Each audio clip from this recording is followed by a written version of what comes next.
Министерството за здравство информира дека на клиниката за инфективни болести и фебрилни состојби починаа 4 пациенти.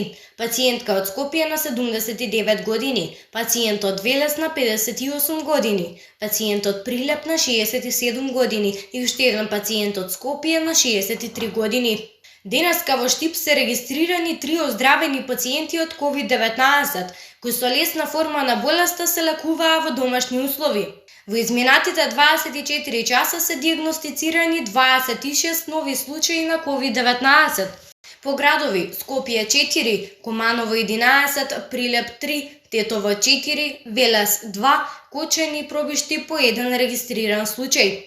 Со ова вкупната бројка на диагностицирани пациенти со COVID-19 во нашата земја изнесува 854 лица. Во Велес има вкупно 32 заболени лица. Доктор Жарко Караџовски на вчерашната пресконференција упати мотивирачка порака. Според него сите луѓе кои ќе седат дома и ќе ги почитуваат мерките се херои, исто како и сите здравствени работници. Ако ја избегнуваме социјалната дистанца, носиме заштитна опрема, медицинскиот персонал знае правилно да ја користи, едуциране за ефектите на таа заштитна опрема, а народот е свесен за она што ни се случува и ни дава максимална поддршка во нашите напори, ми се чини дека хероите треба да бидат целото население.